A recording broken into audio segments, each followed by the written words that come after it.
I finished reading chapter 6 in TBB, Thomson, Bruckner, but I forgot in the last video to mention something from chapter 5. And then I thought, well, I'm not going to make a video just for that. I mean, it's not worth it.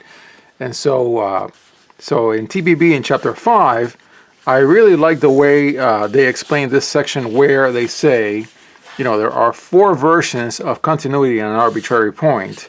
And there's a delta epsilon. They always say epsilon delta. I like to say delta epsilon, and they define it as such. They have a limit version, they have a neighborhood version, and a sequential version. I really like the way this was put together. And I forgot to mention that last time. So now on to chapter 6, which is, even though chapter 6 is a lot shorter than chapter 5, chapter 5 is sort of a cruise. At least for me it was. It's just a standard fare that I've seen before. Chapter 6 is completely the opposite. So even though it's shorter, it's actually got a lot of what I think is meat for future work. Nowhere dense sets. Then the Berry category theorem. Is it Berry? I'm going to call it Berry. All right, which includes a two-player game of sets.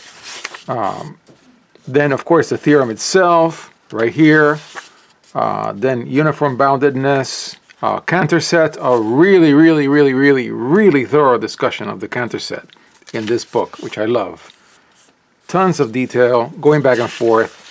And of course, an arithmetic construction of the Cantor set using base 3 arithmetic, or numbers, I should say, number system. Then the Cantor function mapped with an example. Then what I felt was really good was Borel sets, because I have tried, just for fun, to read in a functional analysis book, and in all these books they always mention delta sets and sigma sets, sigma algebra, delta algebra. And so finally somebody explains at a very basic level what these sets are and how they're all related to each other with complementary. When you take a complementary of one, you get the other, or the type of the other.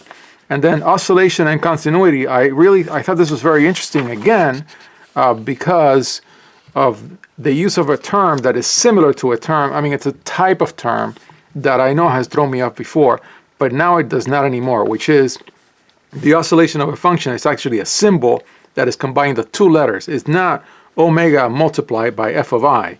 It's omega f is itself a symbol that eventually becomes, depending on the definition, into omega sub f. And I'll show very briefly one of my favorite knock your head against the wall books. And if you guys have seen any videos of me reading this book, you'll know exactly what I mean. That the first time that I encountered a term like this was with beta x in Stone's sec compactification. I'm not going to say anything further because you can go back to my of course, in points of topology reading videos. I haven't done any problems. I plan to do so in the near future. I think so. I think I'm going to do that. So anyways, getting back to chapter 6, sets of measure 0, which I think sets up measure theory at a very fundamental level, and I need to do that at some point, especially for the later chapters in Baby Bruden. So yeah, that's it. That's chapter 6. And then, of course, I'll show my notes very briefly. They're really the same as what I just showed, but I like to show my notes, as you all know. But yeah, as always with TBB, I'm very happy that I decided to read the whole book. The book really flows. It builds everything really sequentially in a nice way. I never feel like, oh, where did that come from? So yeah, Berry category theorem, I just showed that in the notes. All sorts of details about the Cantor set, the construction, the arithmetic construction, plotting the set. I did some of my own just to figure out how it was done.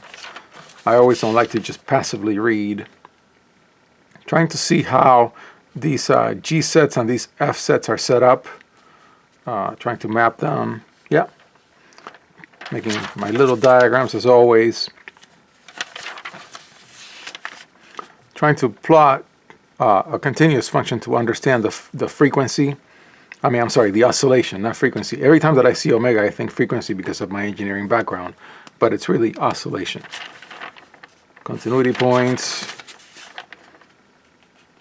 Yeah.